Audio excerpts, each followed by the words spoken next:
Valuation of goodwill सबसे प्यारा chapter है, तो फटाफट से इसको पढ़ते हैं और एक ही वीडियो के अंदर पूरा चैप्टर खत्म करेंगे। क्विकेस्ट रिवीजन है बेटा आप लोगों के लिए, तो चलिए स्टार्ट करते हैं। वैल्यूएशन ऑफ गुडविल, तो सबसे पहले पढ़ते हैं गुडविल का मतलब क्या है। तो बेटा गुडविल क्या है, एक इंटेंजिबल एसेट है। क्या है बेटा, एक इंटेंजिबल एसेट है, places a business at an advantageous position, जो बेटा बिजनेस को कहां ले जाती है, एक एडवांटेजियस पोजीशन पे ले जाती है जहां पे फायदे ही फायदे होते हैं बिजनेस को। ठीक, इसकी सब्जेक्टिव वैल्यू होती है। सब्जेक्टिव वैल्यू का मतलब क्या है बेटा, कि मैं अगर कोई वैल्यूएशन कर रहा हूं गुडविल की, तो शायद उसका वैल्यू कुछ और निकालूं, आप शायद किसी और फैक्टर को कंसीडर करके गुडविल की वैल्यू कुछ और निकाल सकते हो सेम बिजनेस की। तो इसलिए पर्सन टू पर्सन डिपेंड करता है कि क्या गुडविल होने वाली है, यानी सब्जेक्टिव वैल्यू होती है इसकी, जो चेंज होती रहती है। No separate existence from business, business से अलग इसका कोई एग्जिस्टेंस होता नहीं है बेटा। बिजनेस खत्म तो गुडविल भी नहीं है। एंड लास्ट में क्या आता है बेटा, हेल्प्स अर्निंग हायर प्रॉफिट, बेटा ये हायर प्रॉफिट अर्न करने में मदद करती है, वो भी विदाउट एनी एक्स्ट्रा एफर्ट। फिर क्या बेटा, इफेक्टिव फोर्स है एक तरह की, जो बेटा क्या करती है, कस्टमर को बिजनेस तक खींच कर ले आती है। ओके बेटा, तो ये हो गई मीनिंग। फिर बात करते हैं बेटा इसको कब हमें गुडविल की वैल्यूएशन करनी कब पड़ती है बेटा, जब हम प्रॉफिट शेयरिंग रेशियो चेंज करते हैं, या फिर किसी पार्टनर का एडमिशन होता है, या फिर retirement death of a partner होती है, या फिर हम अपने फर्म को बेचते हैं, या अमलगमेशन यानी दो या दो से ज्यादा पार्टनरशिप फर्म मिलकर एक होती हैं, तब भी हमें वैल्यूएशन ऑफ गुडविल करनी पड़ती है। फिर बात करते हैं बेटा फैक्टर अफेक्टिंग गुडविल, गुडविल को अफेक्ट करने वाले फैक्टर्स क्या क्या हैं। तो सबसे पहले आता है बेटा एफिशिएंट मैनेजमेंट, मैनेजमेंट जितना अच्छा उतनी अच्छी goodwill. Favourable location and contract, भाई जो कॉन्ट्रैक्ट है यानी आपका बिजनेस किसी और बिजनेस से या किसी से भी कॉन्ट्रैक्ट कर रहा है और वो बहुत अच्छी क्या कहते हैं भाई नामी इंसान है जिसकी खुद की भी एक अच्छी इमेज है, तो बेटा फेवरेबल कॉन्ट्रैक्ट है, आपके फेवर में है। और लोकेशन बहुत अच्छी है जहां पर आपके पास कस्टमर बहुत ज्यादा आता है, जैसे आप दुकान खोल रहे हैं बेटा और बीच एकदम बहुत ही बड़े मार्केट के अंदर आपको बढ़िया सी एक दुकान मिल जाए जिसपे सबकी नजर पड़ती हो। ठीक है, तो बेटा ये फेवरेबल लोकेशन भी होती है, तो इससे गुडविल पे बहुत अच्छा इंपैक्ट पड़ता है। ठीक है, लॉन्गर एस्टेब्लिशमेंट, जितना बिजनेस पुराना होगा बेटा उतनी क्या बेटा गुडविल भी ज्यादा होगी। Okay, advantages of patent, patent अगर आपके पास बढ़िया बढ़िया होंगे, यानी पेटेंट मतलब मैन्युफैक्चरिंग राइट्स, और ऐसी चीज का राइट है जो हर कोई बना नहीं सकता और वो चीज बहुत डिमांड में है, तो ऑब्वियसली आपके जो गुडविल है उससे बढ़ेगी क्योंकि आपके ही प्रोडक्ट बिकेंगे।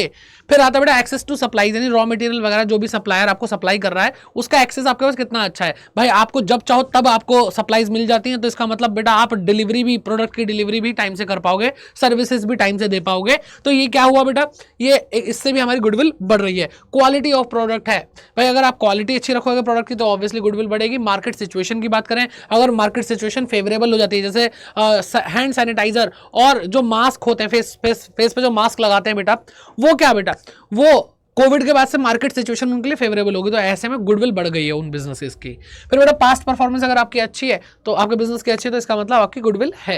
अब बात करते हैं टाइप्स ऑफ गुडविल की, बेटा दो तरह की गुडविल है, एक है सेल्फ जनरेटेड गुडविल, एक है purchase goodwill. Self generated goodwill वो गुडविल होती है जो बेटा हम अपनी मेहनत से हर दिन मेहनत करके time by time, year by year हम क्रिएट करते हैं, यानी हमने ये गुडविल कहीं से खरीदी नहीं है कि मैंने किसी का बिजनेस खरीद लिया तो उसका पहले से ही बहुत नाम था तो उसकी गुडविल का पैसा दिया, नहीं नहीं नहीं, ये मैंने खुद मेहनत करी है, खुद मेहनत करी है, इंटरनल जनरेट हो रही है। सेल्फ जनरेटेड गुडविल है बेटा, इसको हम बैलेंस शीट में शो नहीं कर सकते बिकॉज हमने इसको विदाउट पेइंग एनी मनी हमने इसको क्या करा है बेटा, जनरेट करा है। और इसकी वैल्यू तो निकालना आसान है, लेकिन इसको बुक्स में हम नहीं दिखा सकते क्योंकि उसके लिए हमने कुछ पे नहीं किया। कैसे बेटा, as per AS 26 accounting standard 26 बोलता है इसको मत दिखाना।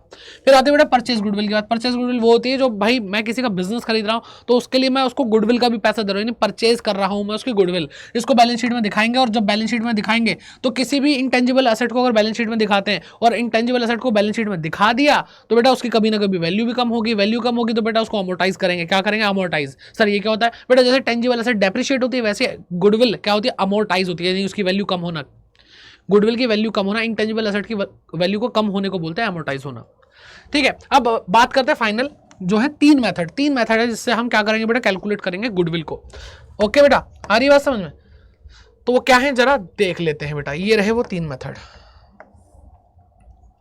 अब बेटा यहाँ पे क्या है, एवरेज प्रॉफिट मेथड कैसे निकालेंगे बेटा, goodwill is equal to average profit into में number of year purchase. Sir ये नंबर ऑफ ईयर परचेज क्या बेटा, यानी गुडविल फ्यूचर में कितने सालों तक आपको बेनिफिट देगी, इसको बोलते हैं नंबर ऑफ ईयर परचेज, जो कि आपको क्वेश्चन में दिया होगा। नहीं दिया होगा तो आपको 3 अज्यूम करना पड़ेगा कि 3 होते हैं नंबर ऑफ ईयर परचेज। ठीक है, तो 3 से मल्टीप्लाई हो जाएगी। एवरेज प्रॉफिट कैसे बेटा, सिंपल एवरेज हो सकती है बेटा, वेटेड एवरेज हो सकती है। सिंपल एवरेज प्रॉफिट कैसे निकालते हैं, जब बेटा टोटल प्रॉफिट यानी जितने भी साल का आपको प्रॉफिट दिया है उसको जोड़ो और जितने भी साल हैं, जैसे 5 साल का प्रॉफिट दिया तो 5 साल के प्रॉफिट को जोड़ लो और डिवाइडेड बाय 5 आप करोगे फॉर एग्जाम्पल, है ना।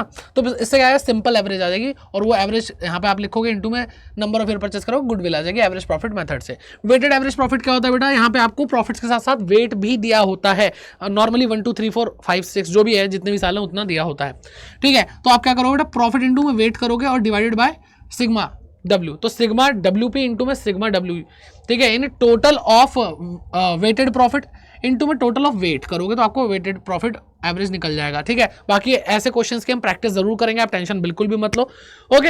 एंड यहाँ पर बेटा एक चीज हमें समझनी है कि जो भी आप जो भी वेटेड एवरेज प्रॉफिट की बात कर रहे हैं, यह तभी यूज होता है या तो क्वेश्चन में मेंशन किया हो कि भाई वेटेड एवरेज प्रॉफिट लगाना है, अदरवाइज अगर आपको प्रॉफिट का डिक्रीजिंग या इंक्रीजिंग ट्रेंड यानी आपको प्रॉफिट बढ़ता हुआ घटता हुआ दिखाई दे रहा है तो बेटा आप वहां पर एवरेज प्रॉफिट लगा सकते हैं, अगर आपको कोई भी क्वेश्चन के अंदर मेंशन नहीं किया कौन से मेथड को यूज करना है। फिर बात करते हैं बेटा किसकी, फिर बात करते हैं सुपर प्रॉफिट मेथड की। क्या बेटा, सुपर प्रॉफिट मेथड की बात करते हैं।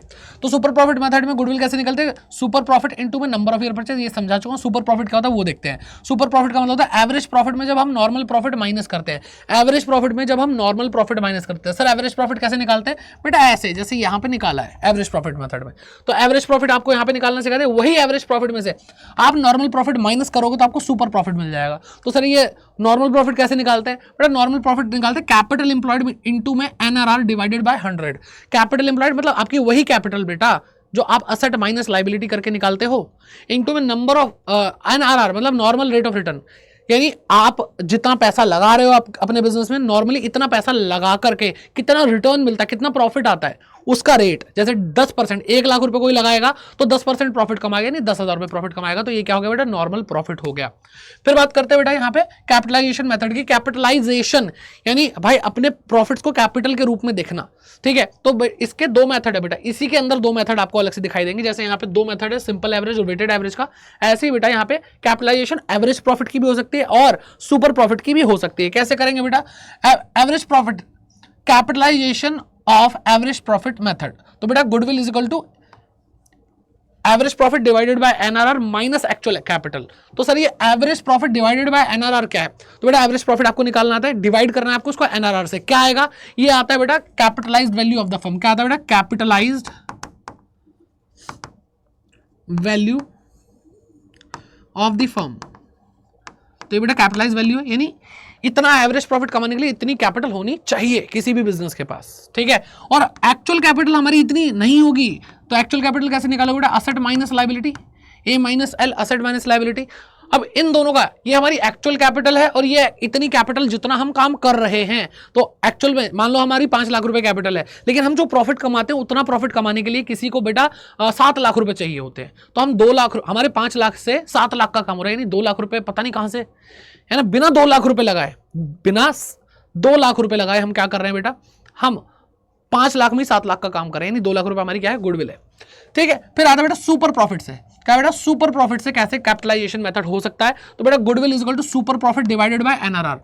डिवाइडेड बाय NRR, इसका मतलब क्या है बेटा, 100 से मल्टीप्लाई अपने आप करना है, जहां पे भी NRR डिवाइड क्या है बेटा यहाँ पे, वहां पे 100 से मल्टीप्लाई आपको करना ही करना है, ठीक है। अब ये जितने भी मेथड आपने पढ़े हैं यहाँ पे, उसमें एक चीज बेटा यहाँ पे ध्यान रखने वाली है, और वो ये है कि जो भी आप प्रॉफिट यूज करोगे, जो भी आप प्रॉफिट यूज करोगे बेटा, वो कैसे होने चाहिए, वो हमें चाहिए नॉर्मल फ्यूचर मेंटेनेबल प्रॉफिट, ऐसे प्रॉफिट जो नॉर्मल हो और फ्यूचर में मेंटेन हो सके। ऐसा नहीं है कि इस साल हमने बिल्डिंग बेच दी तो हमारा प्रॉफिट भाई बहुत ज्यादा आ गया, नहीं तो 2-2, 3-3 हजार प्रॉफिट कमाते थे, इस बार 1 लाख रुपए प्रॉफिट है, तो क्या आप फ्यूचर में भी वो 1 लाख का प्रॉफिट मेंटेन कर पाओगे, लगभग 1 लाख ला पाओगे क्या, नहीं, क्योंकि वो तो भाई इस बार बिल्डिंग बेच दी तो इस वजह से प्रॉफिट आ गया, अदरवाइज प्रॉफिट इतना होता थोड़ी है। तो नॉर्मली प्रॉफिट क्या होता है, वो आपको उसके बेसिस पे ही गुडविल कैलकुलेट करनी है, ठीक है। तो आपको बहुत सिंपल बातें बताई जा रही हैं बेटा कि एबनॉर्मल प्रॉफिट या जो इनकम होती है, एबनॉर्मल प्रॉफिट या फिर इनकम, यानी ऐसा प्रॉफिट जो नॉर्मली कमाया नहीं जाता।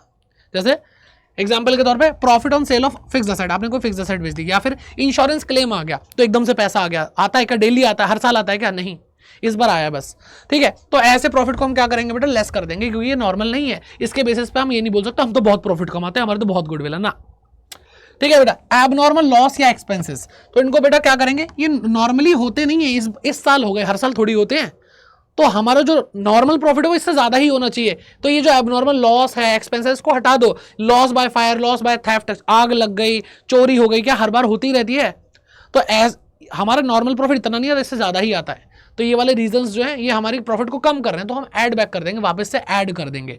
Loss on sale of fixed asset या फिर capital expense charge against the revenue expense, ठीक है, ये सारी चीजें। ऐसे ही बेटा अगर आपको नॉर्मल प्रॉफिट दे रखा है, नॉर्मल इनकम दे रखी है और वो अभी तक ऐड नहीं, तो उनको तो ऐड करना ही है ना, क्योंकि नॉर्मल चीजें तो ऐड होनी चाहिए इस प्रॉफिट के अंदर।